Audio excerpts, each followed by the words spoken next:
over forced addictions treatment. Why Saskatchewan doctors say that's the wrong prescription to deal with the problem. Tariff talks over for now. How Saskatchewan feels Canada can send a message to the U.S. president. And what's in a name? Why a Saskatchewan town is putting up its name for sale. This is CTV News with Chantel Saunders. Good evening. The province's plan to implement involuntary addiction treatment isn't sitting well with some doctors in the province. The health minister was on the hot seat at the Saskatchewan Medical Association's fall assembly today. And as Keenan Sorokon reports, he learned about the fears many have that addictions will only get worse. This is absolute garbage. Doctors who work closely with addictions and homelessness aren't in favor of the Compassionate Intervention Act. Opens the door and precedent to do it to more people.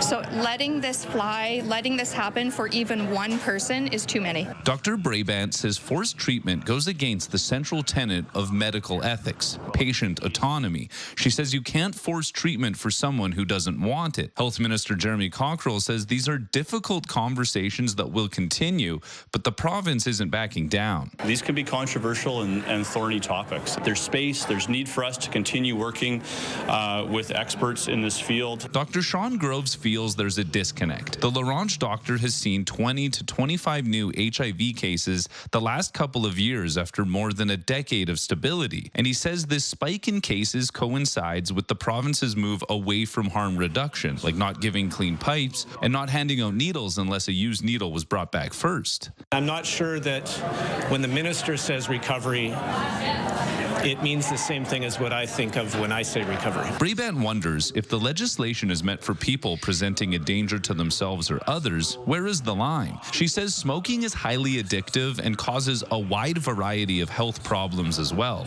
But addressing the root cause should be prioritized. I think the big issue is a lack of understanding of the continuum of care that's required to get people to a point where recovery can be beneficial in their lives. Cockrell says there are doctors in support of this legislation, and he needs to balance these concerns with the concerns of Saskatchewan families.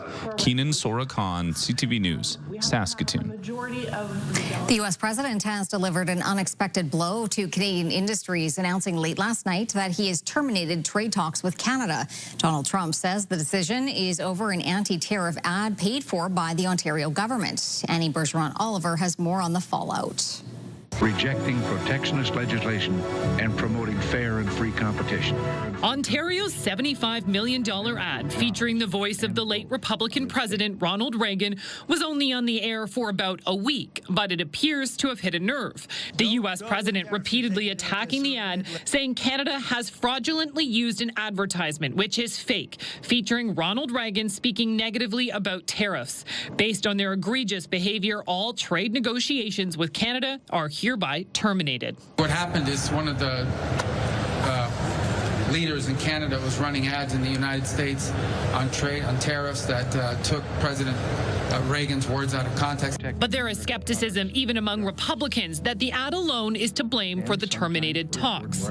The fact is that the negotiations with the Canadians have not been very collegial. They've not been going well. I think the president's very frustrated. Canadian negotiators seeking relief for hard-hit sectors like steel and aluminum were just in Washington. And as late as Tuesday, Canadian sources were telling CTV News a trade deal was close and progressing well. We can't control the trade policy of the United States. Prime Minister Mark Carney, who is off to Asia, where he will be attending global summits alongside the U.S. president, says Canada stands ready to talk. We stand ready to pick up on that progress and build on that progress when the Americans are ready to have those discussions, because it will be for the benefit of workers in the United States, workers in Canada. The Conservative leader lays the blame on the Prime Minister. The responsibility rests with the national government and its head, and that's the Prime Minister. And Mark Carney has broken his promise. The advertisement will run as scheduled during the first two World Series games. But the Premier's office says that in speaking with the Prime Minister, Ontario has decided to pause its U.S. advertising campaign on Monday. Annie Bergeron-Oliver, CTV News, Ottawa.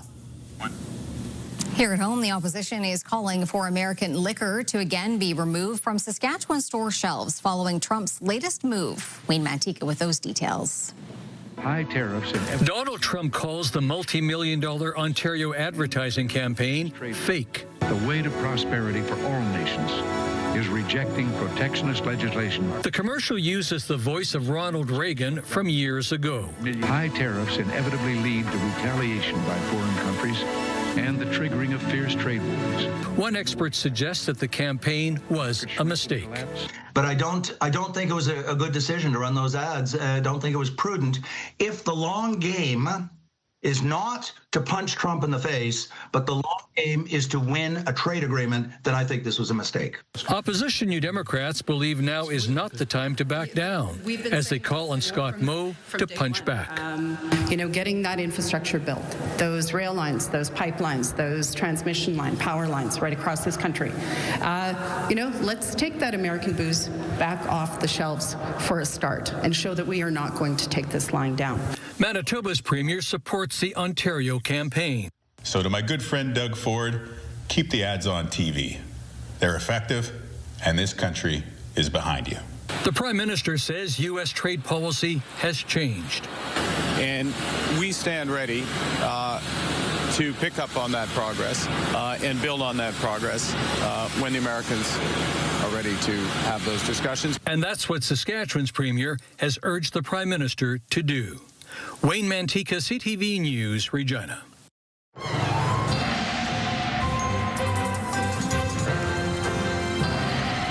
Well, Jeff, anybody who has outdoor plans this weekend is in luck. They are, well, certainly for Saturday, and things are looking okay on Sunday. Some places might emphasize see a little bit of precipitation, but generally speaking, Chantel, we are looking at temperatures that are way above seasonal. We've got warm Pacific air coming our way, warm desert air coming our way, and so things are going to be quite significantly warmer than they would typically be towards the end of October. And we'll talk about all those warm numbers later on. It was an emotional day at Saskatoon's Court of King's Bench as a homicide victim's best friend took the stand. CTV's Laura Woodward on what was said at the trial of a man accused of killing his girlfriend. Nikira Brown's friend, whose identity is protected by a publication ban, appeared hesitant to talk about Brown's involvement in the Terror Squad street gang. Brown was found shot dead on November 15, 2022, inside her home on Avenue P South. Her boyfriend, 28-year-old Andrew Rosenfeld, is charged with second-degree murder. During his trial, court heard the night of her death, Brown planned to go on a mission to confront a fellow gang member believed to have disrespected the gang. When the defense pressed the witness about the mission, she grew emotional and agreed she didn't want to say anything that would tarnish Brown's memory. The witness often made eye contact with the Crown prosecutor and the judge to confirm whether she had to answer the defense's questions. She testified she didn't feel safe talking about the Terror Squad. Well, we've known each other our whole lives, actually. In this interview with police, hours after Brown's death, Rosenfeld said he bought Brown a ring. About a ring, I guess, as you can say that. Like, you wanted to marry her? Yeah. So you're in love with her? Yeah. You did love her? Yeah. But you do love her, obviously. I can see that. Yeah, I do. Rosenfeld's trial is scheduled to continue next week. Laura Woodward, CTV News, Saskatoon.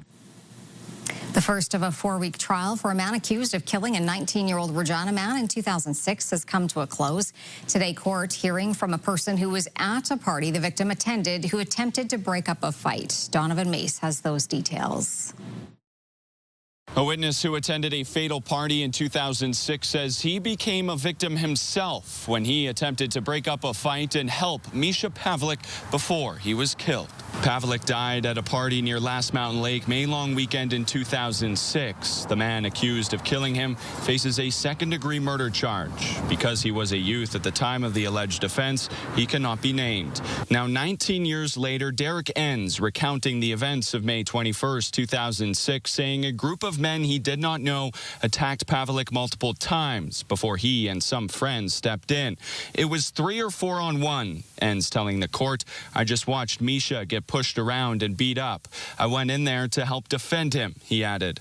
Enns testifying as he attempted to break up the fight, the attackers turned on him, chasing him to the ground and stabbing him multiple times. Someone across the fire said, "Derek, you're bleeding." Enns remembered, "I lifted up my shirt and blood was oozing out." In cross-examination, the defense questioning Enns' testimony as well as previous accounts he gave to police and in court, pointing to a 2006 testimony in another case when Enns claimed to have drank 3 beers before the fight, while in this case, he says he had just opened his first. Today's testimony concludes the first of the scheduled 4-week trial, which will see nearly 50 witnesses take the stand. The trial resumes Monday here at Court of King's Bench. Donovan May, CTV News, Regina. 2 men were seriously injured after being shot near a busy intersection. It happened yesterday afternoon. Police were called at about 4:30 to the corner of Warman Road and Assiniboine Drive. Both victims were suffering from gunshot wounds. One was inside a business. The other was in a vehicle in the parking lot. They were sent to hospital with serious injuries. The suspects left before officers got to the scene. A fourplex in Martinsville was heavily damaged in a fire. The flames started late yesterday afternoon on Main Street. No details about the extent of damage or the cause have been released.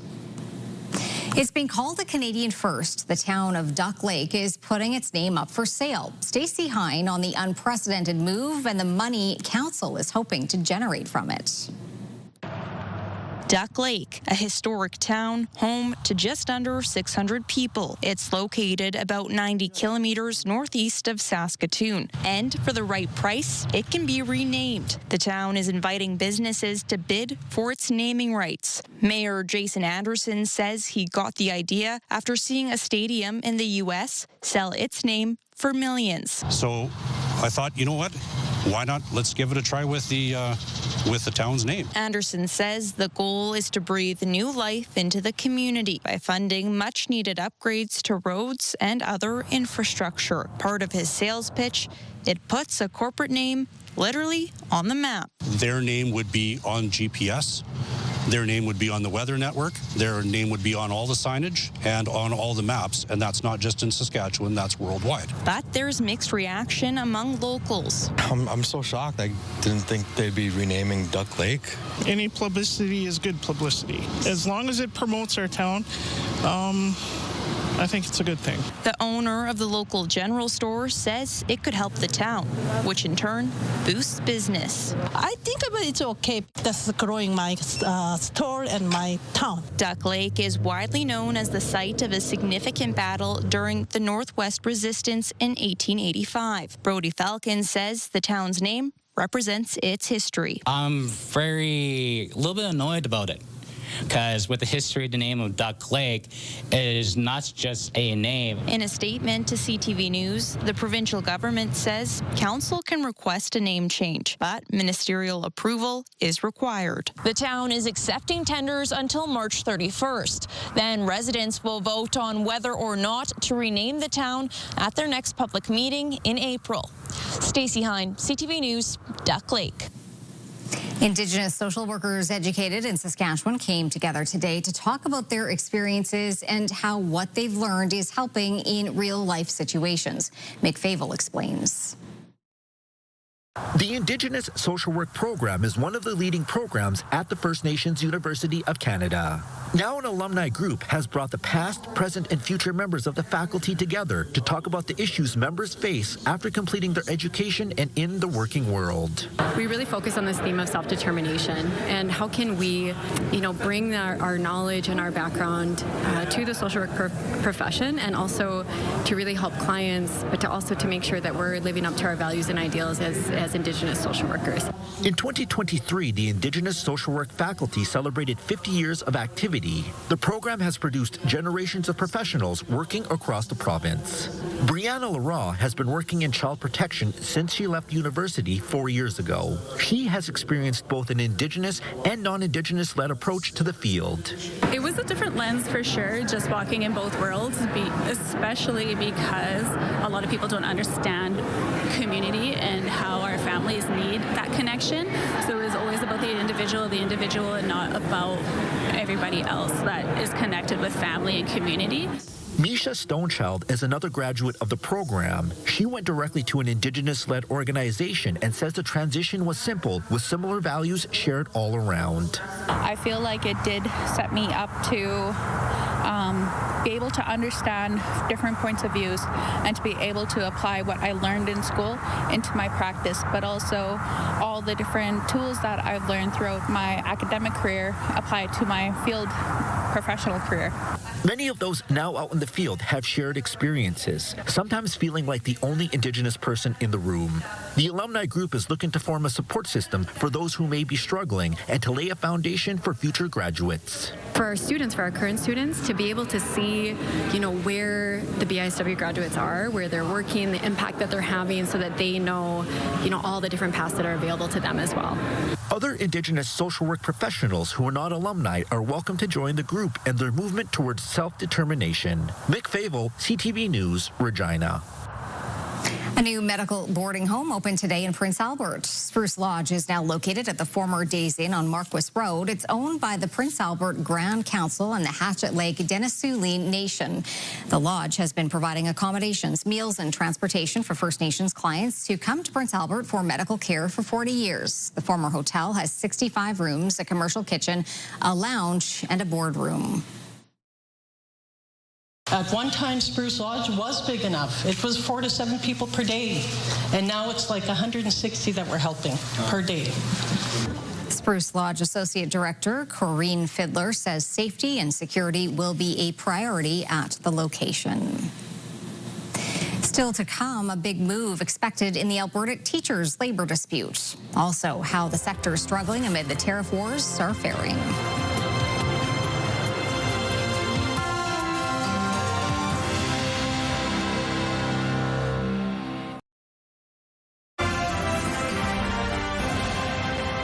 You're watching CTV News live from downtown Saskatoon. Thanks for staying with us tonight. As politics play out in public, the fate of several crucial industries hinges on getting those trade talks back online. From the auto sector to steel and aluminum and lumber, all are facing immense pressure from U.S. tariffs. CTV's Rachel Aiello talks to some of those sectors that are impacted. Canadian industries impacted by the trade war are trying to roll with the latest punch from U.S. President Donald Trump. It's a never-ending story of ups and downs, and this is one of the downs. So we're looking forward to the next way up. The aluminum sector is among those hit the hardest. Trying to take this setback in stride, it says the longer tariffs last, the more impact will be felt south of the border. Which will just keep growing the pressure on the administration to find a way out of this situation. Similarly, the steel industry says it's waiting for further details to be made clear and will continue to work to find a path forward that works for the sector. Before Trump's termination, Canadian officials were working towards securing sectoral deals. Today, the industry minister says the American administration's unpredictability comes as no surprise. The question is not how I react, but what do we do? And my answer to that is head down. We need to concentrate on what we can control. But the auto sector says any delay in getting a deal could be dire. We can't wait until July 2026 for a new USMCA. We can't wait until tomorrow for a new USMCA. The dominoes are now falling. With the Prime Minister saying Canada stands ready to resume negotiations, business leaders say a Team Canada approach is needed to find a path back to the bargaining table. And we need to make sure that everyone is aligned with what's taking place, recognizing that some may get some relief before others do. This is not the first time Trump has abruptly ended negotiations with Canada in a social media post. In June, he called off trade talks effective immediately, citing the digital services tax. Later that month, Carney scrapped it, and talks resumed. Rachel Aiello, CTV News, Ottawa. Back to work legislation is expected in the teachers' dispute in Alberta. Forcing us back to work, and it's just kind of like, what has this all been for then, right? Teachers and supporters showed up at a rally yesterday afternoon dressed in red, calling on the Alberta government to return to the bargaining table as the third week of the strike comes to a close. The province and the Alberta Teachers Association has been stuck on a series of issues, including class sizes as well as wages. WestJet will soon start to charge to recline your seat. WestJet says some of their planes will soon feature fixed recline seats, meaning passengers would need to purchase an upgraded seat if they want to lean back. As CTV's Vanessa Wright tells us, it's not sitting right with some flyers. It's what every airline tells you before takeoff. Sit back and relax. Well, now even that comes at a cost. What's next? Are they going to charge you to use the washrooms? WestJet says some of their Boeing 737 MAX planes will soon feature fixed recline seats. It means passengers will face an upcharge if they want more space and the option to lean their chair back. It seems like over the last 20 to 30 years, what airlines have done is sort of piece out different parts of the flight experience and charge customers for different parts, sort of like almost like an a la carte menu. The airline calls it a cabin refresh and says it's part of their goal of giving passengers different options at different price points. In an email to CTV News, a representative for WestJet explains part of this reconfiguration includes new standard economy seats, which are inclusive of a slight recline that cannot be adjusted. That's absolutely criminal. It's insane. They charge for everything now. You can't even breathe air without being charged. I think it's kind of crazy. It just seems like airlines are trying to find new ways to juice money out of their customers. WestJet used to promote itself as the friendliest airline in the sky, and now they just seem to be downright hostile. The extra charge isn't the only concern. Air Passenger Rights President Gabor Lukács says there could be a legal one too. Because it may be discriminatory against those passengers who are simply too tall to fit into those seats. WestJet cannot and must not be allowed to charge extra fees just because someone is taller. That's not permitted under the law. It is one thing to charge for extra comfort, but they cannot charge for extra height if you are a tall passenger. He says passengers should know their rights. The problem is that most people are just going to pay more because they don't want the fuss. It is a deceptive practice because there's no clarity that if you're a tall passenger, then you are going to be accommodated anyway. That is what needs to be made far more clear, and that's where I would like to see government intervention. Vanessa Wright, CTV News. A powerful Pacific storm is lashing BC's south coast, bringing strong winds and heavy rain. Parts of Vancouver Island have already seen wind gusts in excess of 130 kilometers per hour. Environment Canada is warning some areas could see localized flooding, poor driving conditions, and power outages. The BC River Forecast Centre has issued high stream flow advisories, flood watches, and flood warnings. BC Hydro says it has crews on standby, with the biggest concern being trees that still have their leaves could be brought down by those strong winds. So some wild weather on the West Coast. Here at home, smooth sailing, it seems, for most of the weekend. Well, it really is, and we are reaping the benefit. I've been harping on this for the last couple of days, but we are reaping the benefits of all that nasty weather on BC's coast, and it's actually impacting Northern California, up the Pacific Northwest of the United States. It's a huge storm, and really what we get out of it? Warm weather, not particularly strong winds, so everything on the west side of the Rockies, not so great. East side of the Rockies looking pretty good. Let's take a look at our numbers. We'll start off with our current temperatures. 11 degrees in Saskatoon right now, and the same in the Battlefords, 10 in Prince Albert. And as you can see, we have moderate winds right now in the teens at the moment, up to 22 kilometers an hour in the Battlefords. Let's take a look at Saskatoon's almanac. Well, here we go. 16 degrees for a high. 8 is typical this time of year, so 8 degrees above seasonal. The record warm temperature, 22 degrees in 1992. The record, and also in 2007, the record cold, minus 22, and that was in 1957. The sun came up at 7:47 coming out of the sky. Won't you take me down to Memphis in a midnight ride? A little CCR, very little. Want me to sing it? I didn't think so. And the sun went down at 5:54. Coming up, rewinding 32 years. We take a look at what's changed since the Jays were last in the World Series.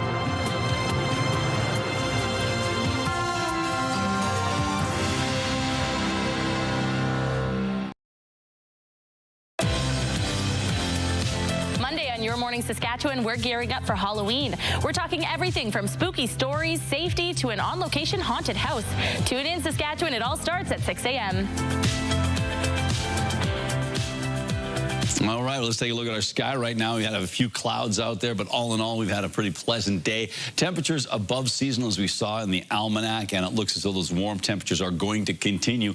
Take a quick look at our satellite and radar shot here. I just want to point out here this big atmospheric river that I've been talking about hitting Northern California, up the Pacific Northwest coast of the United States, but into Canada. It's a big storm, and it's going to persist throughout the weekend, and we are going to feel the warm effects of the air coming across the Rockies, and some of it coming up out of the desert as well. So some warm players in terms of affecting our temperatures here in Saskatchewan. 11 degrees in Saskatoon and the Battleford's 10 in the Prince Albert and area. Leader was the hot spot today, 21 degrees. Val-Marie, the cold spot at -6. Now, I know yesterday Val-Marie was the hot spot, but don't fret. Val-Marie did pretty good today. They got up to 19 or 20 degrees. So just because they started off cold doesn't mean it was a cold day down south. We've got ourselves 11 degrees right now in Lloydminster, 15 in Swift Current, 13 in Regina, 10 in Yorkton, and 12 in Estevan. A closer look at central Saskatchewan. Temperatures ranging from 6 degrees in Hudson Bay up to 13 in Kindersley. It's 10 in Meadow Lake, 12 in Wynyard. A lot of places in and around that 10-degree mark. Now we'll make our way up north where it's not too bad, all things considered. It's northern Saskatchewan in late October. As you can see, temperatures basically clumped around that 5-degree mark, but Buffalo Narrows is sitting at 8 at the moment. Down south, sweet little 16 in Leader and Maple Creek, 13 in Coronach, 11 in Carlisle, 10 in Melville, and Broadview, 9 in Last Mountain Provincial Park. Let's take a look and see what we've got going on with our futurecast. Well, as you can see, those pressure lines are relatively close together, and then they start to gap as we make our way in tomorrow afternoon. So windy overnight, and then early in the morning, and then as we make our way to the afternoon tomorrow, it should be a fairly pleasant day with regard to the wind. We've got ourselves cloudy or mainly cloudy skies in northern Saskatchewan, but just look at these temperatures. 16 for La Ronge, double-digit temperatures as well for Buffalo Narrows and Key Lake, and still pretty pleasant in Stony Rapids. 9 degrees is way above seasonal by about 6 degrees, I believe. Temperatures hovering around 15 or 16 degrees for west central Saskatchewan with a mix of sky conditions. Windy conditions expected in Kindersley and in Leader. 16 in Leader, 16 in Maple Creek and Swift Current, 17 for the high in Outlook. On to the southeastern part of our province. Temperatures around 19 degrees. Gets up to 21 in Estevan, though, so some warm conditions there. And 17 degrees in Melfort, Watrous, Humboldt, and Hudson Bay, all 4 communities under mainly cloudy skies on Saturday. Overnight, the Battleford's dropping down to 8 degrees. That's usually the daytime high. 16 degrees tomorrow for a high. The wind's backing off. And then the 7-day outlook, we've got ourselves 11 degrees on Sunday. Monday and Tuesday, 8 degrees. At one point, we thought we might see some showers on Sunday in the Battlefords, but that's not going to happen now. But we do anticipate some showers on Wednesday, or at least the chance. And as we head to Halloween, 9 degrees above seasonal by a few points with mainly cloudy skies. Prince Albert's overnight temperature, 5 degrees, 17 tomorrow for a high. Winds out of the southwest at 15, so a southerly flow there, a warm wind. 11 on Sunday, 9 to start the work week, and then hanging around 8 degrees on Tuesday, Wednesday, 6 degrees on Thursday, Friday for Halloween, mainly cloudy skies and 8 degrees. And finally, Saskatoon's overnight temperature, 7 degrees. The wind's backing off. They don't really pick up all that much. Moderate winds tomorrow with a high of 17. And then we've got ourselves 12 on Sunday, starting off the work week at 10 degrees, 9 on Tuesday and Wednesday, Thursday, 7. What? 10 degrees with mainly cloudy skies on Friday.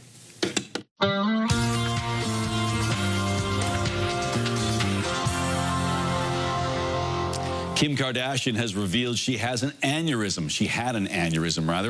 A preview clip from the opening episode of The Kardashians shows Kardashian undergoing brain imaging, which occurs when a weak spot in a blood vessel in the brain bulges outward under pressure. Most aneurysms are small and pose no immediate threat, but a rupture can trigger bleeding in the brain. Details about Kardashian's current condition remain unclear, including whether she is experiencing any symptoms.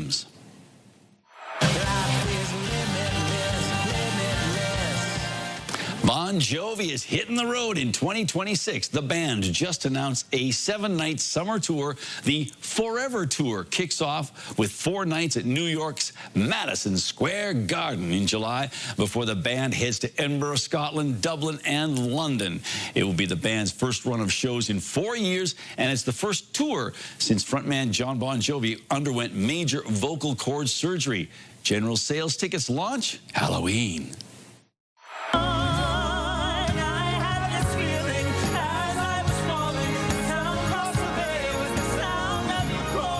Broadway will not be silenced. 2 labor disputes that may have closed the curtains have been resolved. Nearly 24 musicals were in jeopardy yesterday.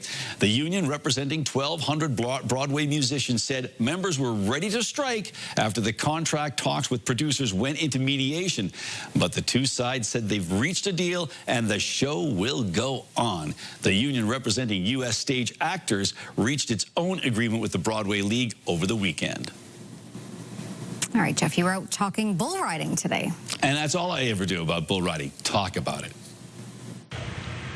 They'll be looking for 8 when they pull that gate, and we hope that judge ain't blind. Isn't that right? Yeah, I guess that's the line. It certainly is the line.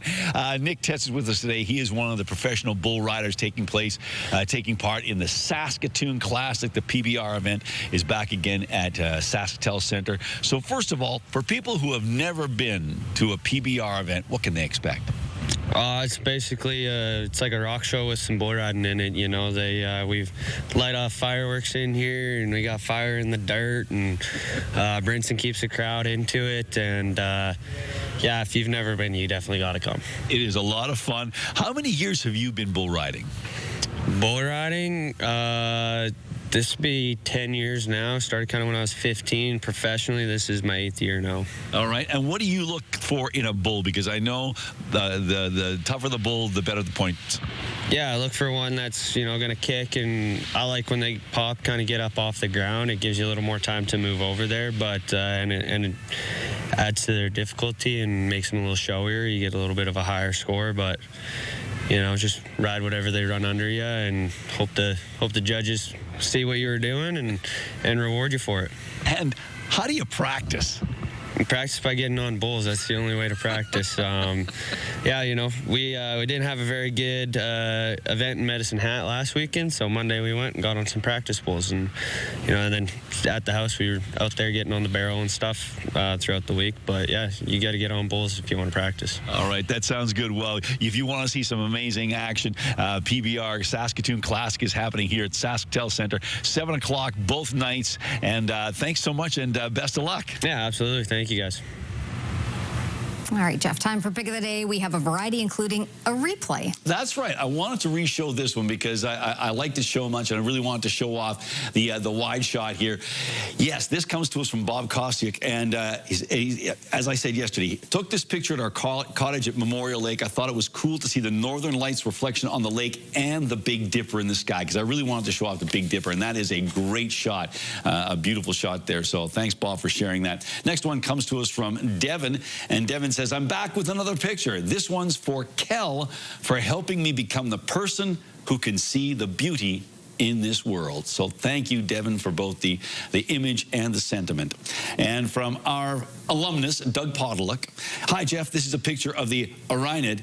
If I got that wrong, Doug, I'm sure you'll tell me. The Orionid meteor taking over the Willows Golf Course. The Orionid meteors are the result of the Earth passing through the debris left by Halley's Comet. Do we still say Halley? Are we back to Haley? I can't remember. And finally from Dean, there we go.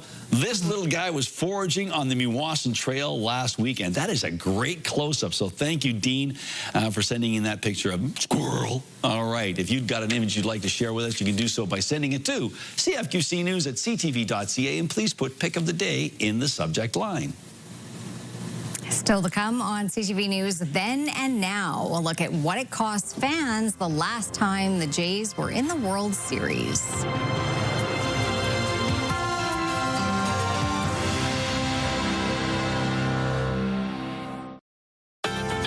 Your morning just got a little brighter. Start your day with CTV Your Morning, and you could win $20,000. For your chance to win, watch CTV Your Morning Saskatchewan, weekday mornings 6 to 9.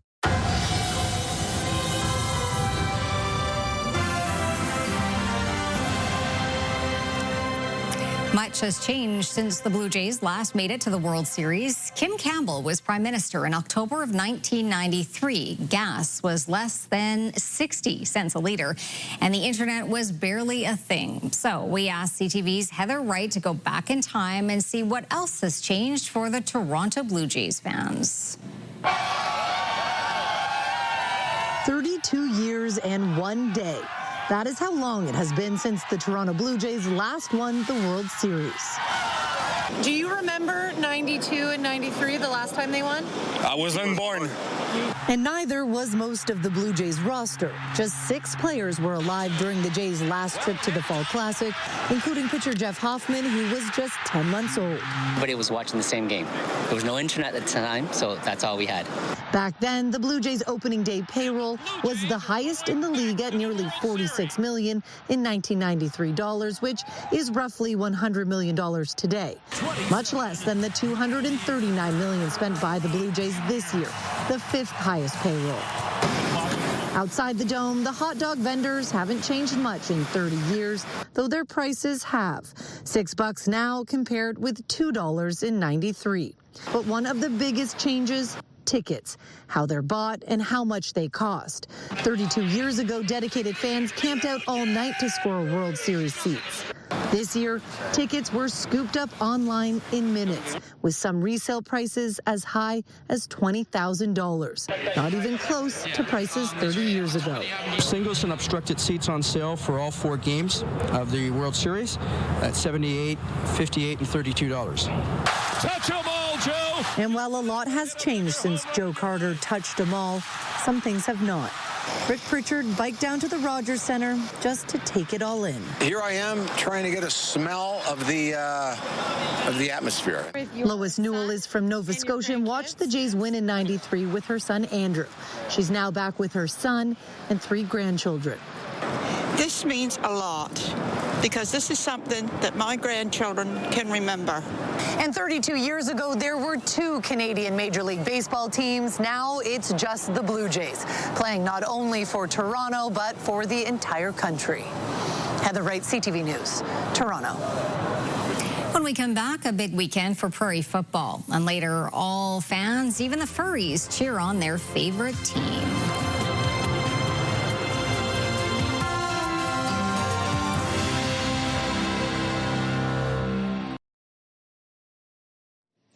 All right, time for the rural forecast as we head into the weekend, and Saturday is looking pretty nice in so many locations.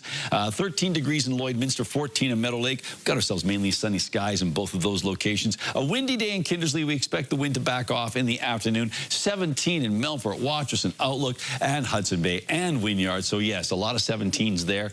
And as we make our way down south, not as warm as today in the southwest, but those warm conditions have migrated to the southeast. We've got ourselves 16 degrees in Leader. That's still warm enough. 16 in Maple Creek. And then as we get to East End, 14 degrees, but along the international border, temperatures start to warm up as we make our way eastward. 17 in Rockland, 19 in Coronach, 18 in Carlisle, 20 in Broadview. So yes, a warm Saturday in store for many parts of Saskatchewan. And finally, let's take a look at Duck Lake. Could be Donald Duck Lake. Yeah, let's get some of that sweet, sweet Disney money. Just saying.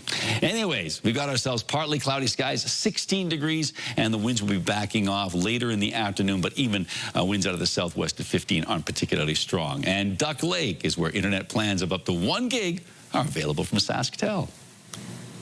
The Saskatoon Hilltops travel to Regina this weekend to face the Thunder in the Prairie Football Conference Championship. Carter Ashman waggles out to the right to hand it off to Borst, breaks a tackle, and he's at the 20, 15, 10, 5. He's in for the touchdown. This will be the 5th straight season Saskatchewan's 2 teams will face off in the final. The Thunder came out on top last season with a 24-19 victory in Saskatoon. The 2025 PFC final goes Sunday at Mosaic Stadium. Kickoff is set for 1 p.m.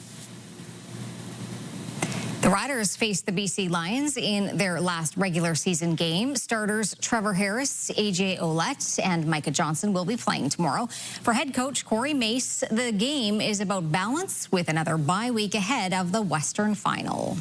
We just want to make sure that, we're not too rusty. So, a lot of our guys will be playing this week, and it's good for us. And we're paid to play an 18-game schedule, and this is number 18, so let's go play.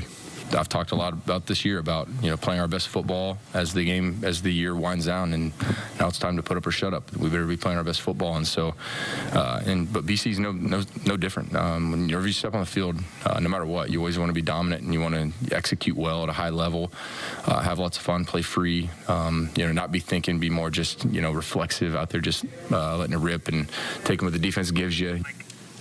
As for the Lions, a win would secure second place hosting Calgary in the Western semifinal. A loss, and they can finish anywhere from second to fourth in the West. Canada's largest airline is laying off workers. Morella Fernandez explains. Air Canada is cutting about 1% of its workforce. About 400 management jobs will be lost. The airline shared the news on the same day it announced it will start running direct flights to the U.S. from Toronto's Island Airport. Travelers will be able to fly directly to New York, Boston, Chicago, and Washington starting March of 2026. Here are the closing numbers for the day. The Canadian dollar's up a fraction to 71.44. West Texas Intermediate crude is down to 61.50. Western Canadian Select is up close to $3 today to 48.99. And the TSX gained 166 points today, ending the week at 30,353. Those are your business headlines. I'm Morella Fernandez. To local gas prices now. The average price in Saskatoon is currently at $1.34 a liter. The lowest price in town, $1.17.9. On Saskatchewan markets, Cameco was up $2.73 today, and Nutrien finished the day at $81.42. Coming up, the story behind this German graveyard. Then the fan frenzy at the Toronto Zoo.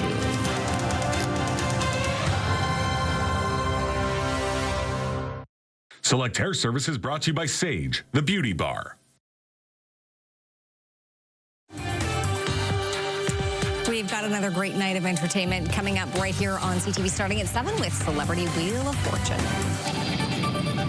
Well, a German man has created quite the display of vintage cars. 25 years ago, he celebrated his 50th birthday by buying 50 vintage cars, all made in the year he was born. After removing the oil and other pollutants, he placed them in a private forest near his home to create a classic car graveyard.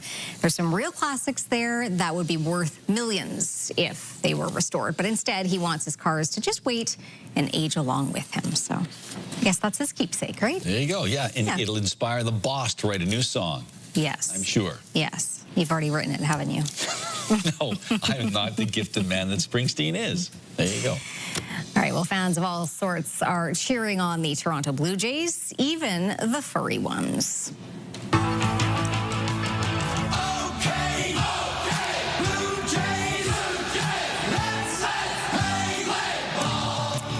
The Toronto Zoo has been getting into the spirit with a special take on OK Blue Jays and wishing the team the best of luck in the World Series. That might just be a good luck charm for them. So obviously you saw this story early this morning because you were saying, the Blue Jays fight something is stuck in my head. And I was thinking, oh, really? Okay. All day long. So it's a catchy tune. Yeah. All right. All 11 words. What's wrong with that? What's that? All 11 words. Exactly. Yeah. Well, and some of them are repeats. I think it's a total of 6 words. There you go. Not that we're counting. Well, anyhow, I just wanted to say that I forgot to mention when I was talking about Donald Duck Lake there. The Duck Lake Historical Museum is holding its annual trade fair that's coming up on November 22nd between 10 and 4. There we go. So there's so many things going on in Duck Lake. Lots of things going on in Duck Lake, Yep, lots going on the weekend too, and a decent forecast as well. Great forecast if you want to get out and get some some projects done. Paint the fence, Jeff. Yes, you have at least one more day to get those done. And some people I know are already thinking about taking down Halloween stuff and putting up Christmas stuff. Not this weekend, but it's on their project list. So we'll see. All right. Well, if you want to head inside this weekend, some colorful creations have been filling Prairieland Park for the weekend. Quilt Extravaganza is now on at Hall E. The quilt show is put on by the Saskatoon Quilters Guild, and it features some handmade items, a trunk show, and a featured quilter. Lots to take in. It ran today. It's back tomorrow between 10 a.m. and 5 p.m. Admission, $15. Kids under 12 are free. So we'll leave you with some of that tonight. Have a safe weekend. Take care. Go Jays!